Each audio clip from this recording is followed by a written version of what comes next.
I wasn't looking for something else to do. I've got lots of things that I'm involved in the community, but I'd had some interactions with Mayor McDavid and different folks, and I was aware of the task force that was being assembled, what was going on, and when I was talked to about it. I think part of the reason I was asked to serve on it, or selected to serve on it, is because I have a background having worked with the Board of Education, and then I also am president of the Minority Men's Network. And so I think the intention was to have someone, among other folks that are on the task force, someone that had some connection with different portions of the community. And then also, I hope that part of what I think I bring to the task force is I'm kind of a process person. And so I hope that that was part of what someone thought that I had perhaps some area of helpfulness in. One of the things about the task force is that there are folks that are grassroots persons. In other words, persons that are on the ground, and in our particular case, working with youth, that are working in areas where crimes and things tend to occur. I can't say that I am one of those persons that really is involved in that, but from a community standpoint, I've been involved and am still involved with a number of different things going on. For instance, Community Foundation that has to do with trying to bring resources and funds to the city for things that people might have an interest in, an affinity for.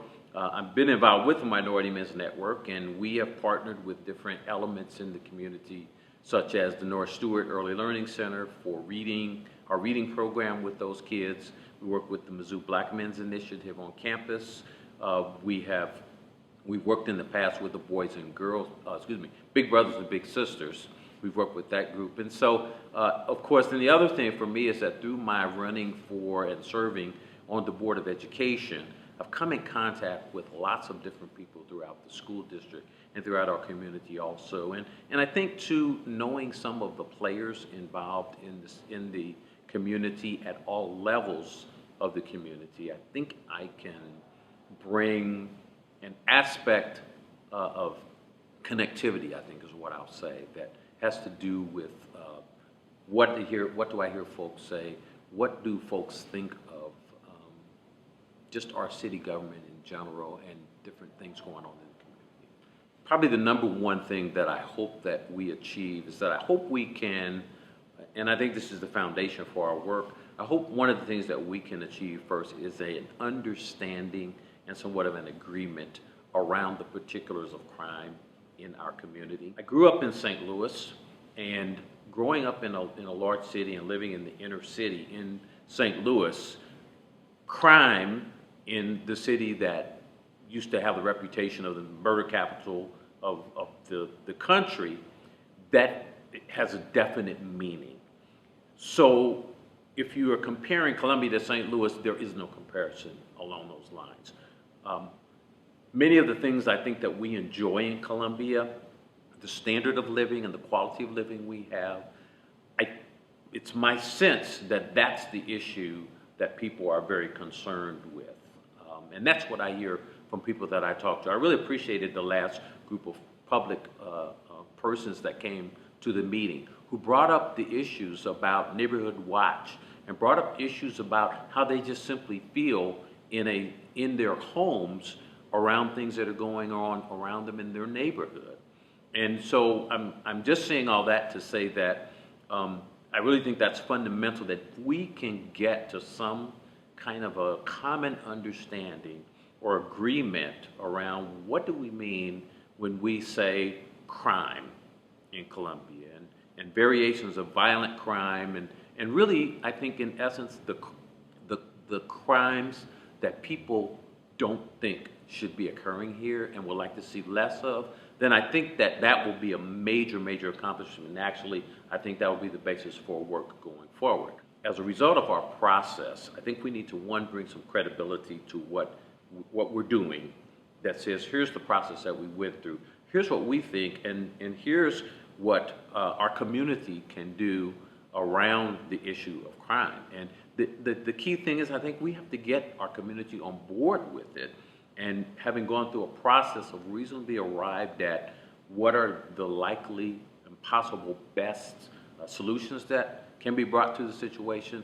That's, I think, what's it's incredibly important, and why it's incredibly important that we've had community folks on there from a range of perspectives, I think, in our community.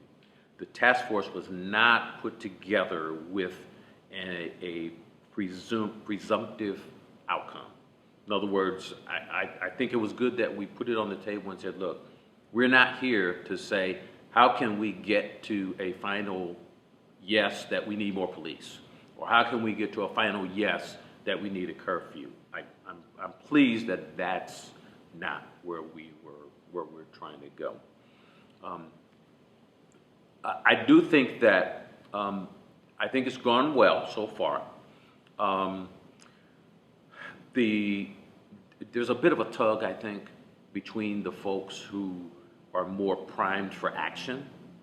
And there are a number of folks, I think, who are somewhat experts in their area, and I think when they speak to some of the resources that they've kind of already identified that we need, I do not disagree with them at all. I mean, if we say we need things for youth to do, I agree with that.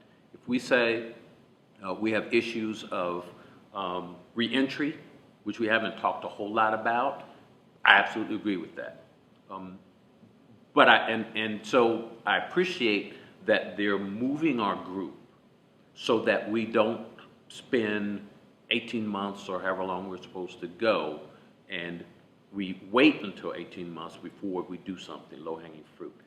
At the same time, this is a very complex issue, and I'm a bit concerned, and that's why I'm glad there are some process people kind of holding us back a little bit from reaching some foregone conclusions out of this that say, well, the answer is throw money at activities for kids, or throw money at police, more police. So I think we're still sorting through that tension, a little bit of tension, but it's a wayfinding sort of thing right now in terms of our process. We had some folks in, I think the issue of trying to get our arms around all of this, I think it does have to do with getting people in who can give us information. And maybe that's not just getting them in, but it's doing some work. This really could potentially involve a whole lot of work. And as we've started looking at, well, what might our next process be? How do we divide out the work? We'll see how that goes. I'm kind of fond of thinking about the idea that with some of the other community things I've been in, I think you can only take you can only get so far with volunteers. And everybody in the group, I think, has a day job. And so while the task force is supposed to make recommendations in that, this really is a very large project. And that's why I think it's going to honestly take us every bit of 18 months to really come up with something that's really tight and something that really gets it done and really makes some strong recommendations, because we need socioeconomic stuff. We need some of the folks from Mosita to help us with things. I'm not convinced that we really still yet have everything we need to know about crime, and even the aspects of crime. I mean, to just focus on homicides, I'm not sure. I'm not comfortable with just focusing on homicides or even the things under the Uniform Crime Reporting that fall under violent crimes. I think what people are concerned about is if you leave your door open at night, it's the people who say, well, you know, I used to leave my door open at night and nothing happened, and now I leave my door open at night and somebody might break in. That's the stuff I think people are worried about. And while I haven't grown up in St. Louis, I'm just in the habit of not leaving my door open and unlocked, and I'm not in the habit of leaving stuff in my car. I understand that feeling that people have about Columbia, that this is a town that, because of growth, a variety of things has changed. So in the end, I think it's going very well right now.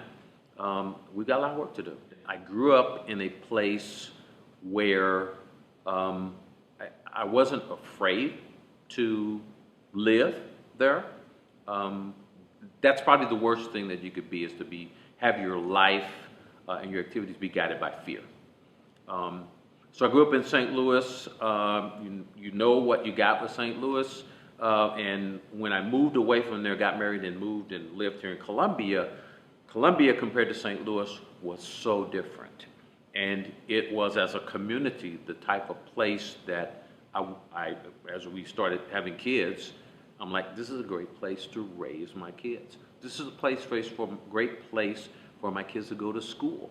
This is a great place for us to have a home. This is a great place for us to live in neighborhoods, and the quality of life is what has been so good about Columbia. And I say that not to diss St. Louis, because we got the Cardinals and all that good stuff, but it was really about, it's really about in Columbia, we have a quality of life that is worth taking care of.